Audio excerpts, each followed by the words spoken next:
Yo! Alright, mga ka-plastic, and this is me again, Bitsu, right back at it again with another content. At tatalakayin po natin yung tungkol dito kay Mayor ng Tarlac na si Alice Go. Ay nalalagay po dito sa issue regarding dito sa pagkatao niya. Bagay hindi malaman kung saan siya pinanganak at ano yung mga educational background niya at kung ano yung mga mga na-achieve niya sa loob niyan ilang dekada bilang isang Filipino citizenship ba o isa siyang Chinese. So maraming nagtataka kung bakit naging mayor siya ng Tarlac. So panoorin natin yung paliwanag ng babaeng ito kasi nga di malayong may mga spekulasyon na maaaring may mga nasa likod nito kung bakit umabot sa point na naging mayor siya ng Tarlac. So panoorin natin. Lumutang at ngayon controversial ang pangalan ni Mayor Alice Go ng Bamban, Tarlac. Iba't ibang teorya tungkol sa kanyang pagkatao ang nabuo. Totoo kaya na Chinese talaga si Mayor Alice Go? Si Mayor Alice ba at ang mga tulad niya may mga mahiwagang nakaraan ay mga asset na pinapasok ng China sa ating gobyerno para magkaroon sila ng mabigat na impluwensya sa politika sa Pilipinas? At naging spekulasyon din ang buhay niya sa social media. Sino nga ba talaga si Mayor Alice Go? Isa ba siyang Pilipino o isa ba siyang Chinese? Alam mo kasi mga ka-plastic, ang pinagtatakaan ko rito, once na ikaw ay mag-apply o kumandidato ng isa sa politika, di ba may mga qualifications po yun?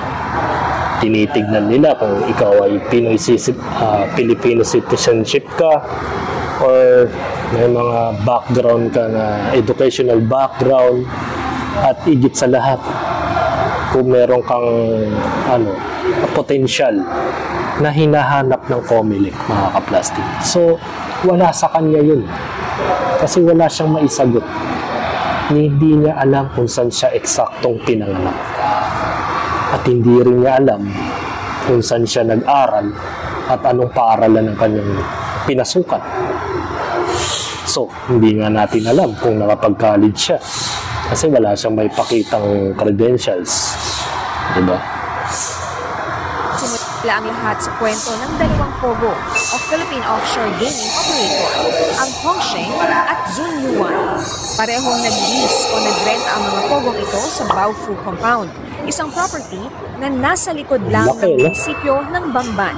Pareho ring ni-rate. At ang likod pa ng munisipyo ng Bamban, Tarlac. So talagang planado.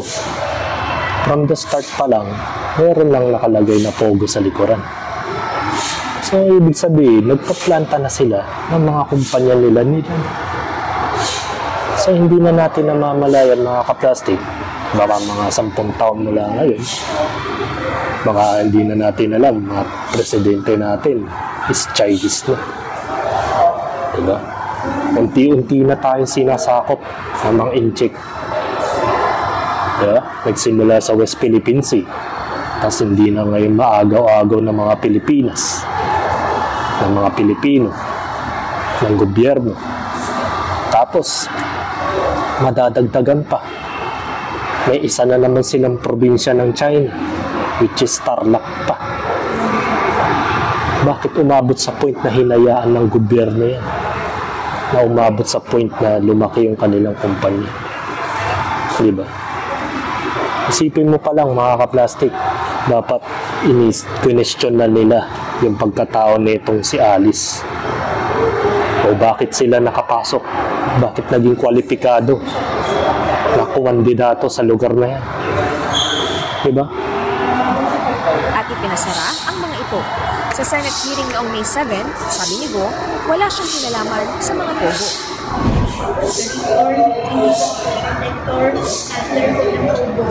Wala po akong kinalaman sa kanilang operation at sa kahit anong gawain sa loob at labas ko ng po. Dati po akong isang incorporator po ng Delphi, ngunit ito po ay aking naibenta bago pa po ako pumasok sa Pilipinas. Muli Di ba? Wala daw siyang kinalaman. So, maaaring may mga instances kasi na may mga pinapanganak o may mga malalaking tao sa China at may connection dito sa Pilipinas. Na basta-basta na lang magkakaroon sila ng anak at ilalagay dito sa Pilipinas and then palalakin dito, pag-aaralin ng palihim. Pag-aaralin lang ng konti. Baga, magkakaroon lang siya ng konting idea about sa mga lawying, sa mga lawyer, di ba? Sa abogasya, sa mga batas, di ba? Sa mga civil code. Hanggang matutunan niya lahat yun. Kasi napakasimple lang naman eh. Masterin mo lang yung batas dito sa Pilipinas. Pwede ka nang tumakbo. Kahit naman sino may karapatang tumakbo. Ang kagandahan lang dito kay Alice, maraming sumusuporta sa kanya na malalaking tao na hindi natin alam kung sino sila. Simula nung panahon ni Duterte, lumabas na yung salitang pogo.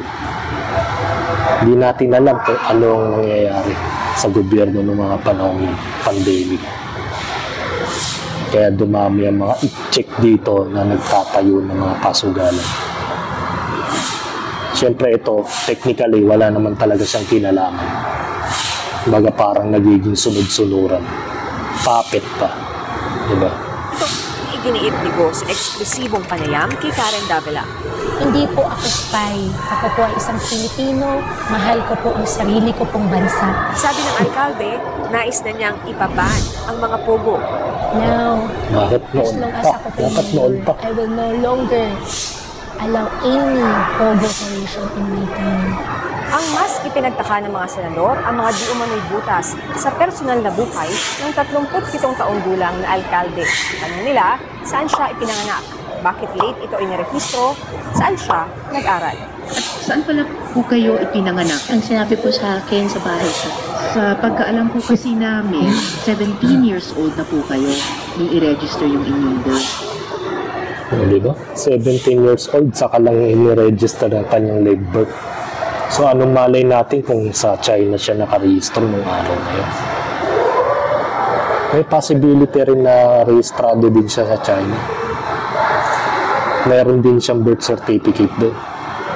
Just in case na pumalpak siya dito, pwede siyang magpalipad-lipad sa ibang bansa at magtago. Diba? Kagaya ng mga ibang politiko dito sa karatig Calabarzon. Hindi ko nasasabihin kung sa Rizal. Na kapag nananalo sila, hindi mo na makita. At pagdating ng eleksyon, saka lang magpapakita.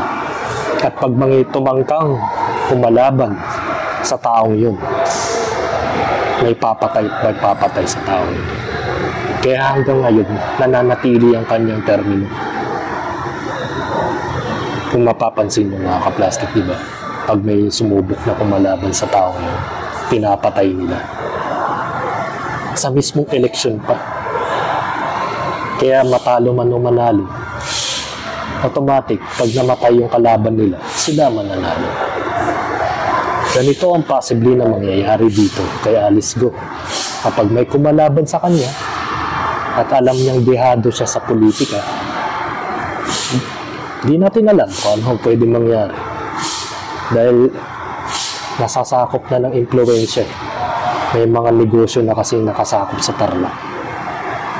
Yun ang masakit.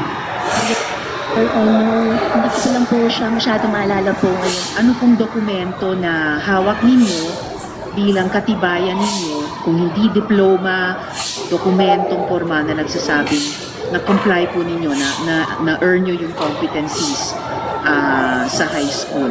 Wala po ako maalala po na meron pong any records po. Ever since po, si Teacher Rubilin lang po yung nagturo po sa akin. Hindi po ako nakapag-college po. Pag-amin ni Go sa ABS-CBN, nasa Kita mo? bahay ang kanyang ina.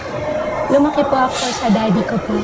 Na sobra po niyang mahal. Kung bata po ako. Hindi ko man po naramdaman na iba po yung tingin niya sa akin or iba po yung tingin sa akin yung partner po niya. At the age of 12 or 14, Shinare po sa akin ng daddy ko, it's about time na kailangan mo malaman sino ka. Pinipili ko niya ako, gusto mo ba maging Filipino o gusto mo maging Chinese? Gusto po ng tatay ko po maging Chinese ako. Para pagtanda po niya, pag umuwi na po siya sa taas po, hindi pa ako maiiwan mag-isa. Saan taas?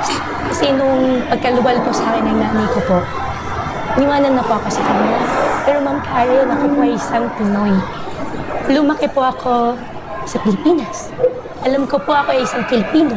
Isa pang tanong ngayon, paano napondohan ni Go ang kanyang pagtakbo bilang mayor noong 2022? Sa Statement of Contributions and Expenditures o SOSA ni Go, nakalagay na 134,693 pesos ang total.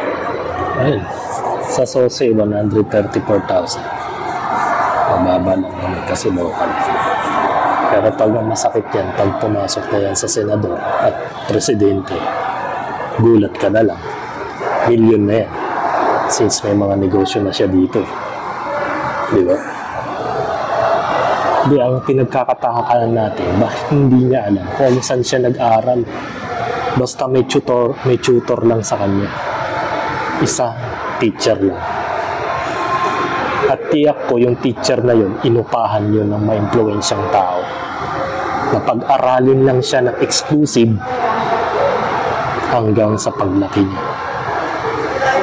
Kaya in short, magkaroon lang siya ng kaalaman, konting kaalaman lang. Kahit wala ng dokumento, basta matalino ka na, ay automatically. Kasi dito sa Pilipinas kasi, noon pa, panahon noon, nakapay-peke nga ng mga Pilipino kanilang birth certificate tsaka diploma. Kumapit ka lang sa recto. Diba? Nakakalusot noon pa. Ngayon, medyo may pit na ngayon when it comes sa pag-abroad. Pero kung tutusin, kaya naman talagang pitin lahat ng identity ni Alice. Pero saan ka? Baka nag-aaral din yan sa China. Hindi yan maglalakas loob na pasukin ng politika. Kung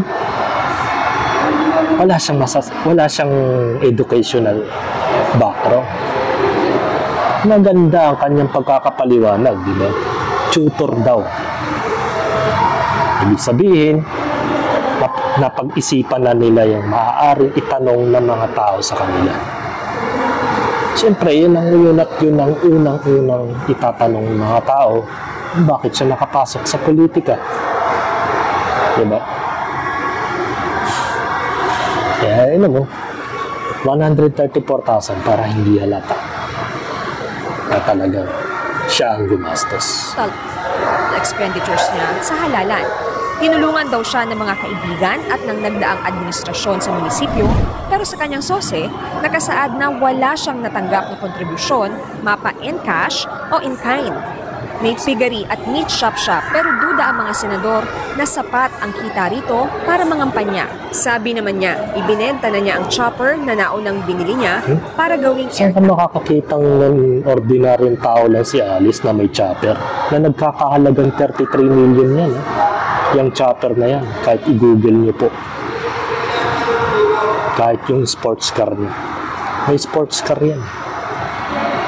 33 million, ordinaryong tao. Tapos ang negosyo lang niya, pagbubukid.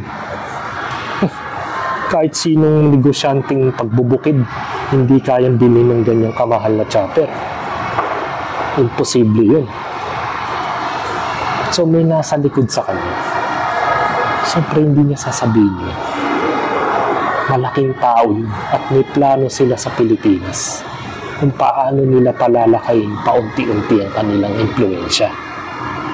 At gagamitin nila yung mga Pilipino na walang kamuwang-muwang na gagamitin lang nila ang kayamanan nila para mapaniwala na may layunin silang kabutihan.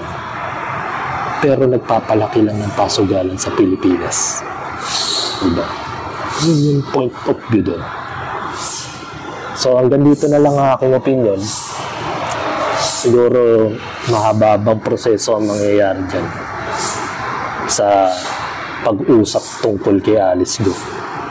Pero sana kung maaari, alisin na siya sa mundo ng politika. Kasi kung pababayaan nyo ng ganitong tao, makakalusot, paano pa kaya sa ibang mga lalawigan? Gagayahin at gagayahin siya ng mga ibang incheck na magpapalaki ng influensya sa pamamagitan ng politika. So hanggang dito na lang ang aking opinion. And this is me again, Big Su, lagi nagsasabing ang mga plastic ay matagal mabulok dahil ang mga plastic ay toxic. Kaya, what's up mga ka-plastic? And this is Con with commentary video ng video live stream. Signing off. Alright. Mga ka-plastic, kung nagustuhan nyo ang aking video, isubscribe nyo lang ang aking channel. At the same time, i-hit nyo rin ang notification bell at yung all para ma-notify kayo sa aking susunod ko pang video sa aking YouTube channel. Maraming salamat po mga ka-plastic.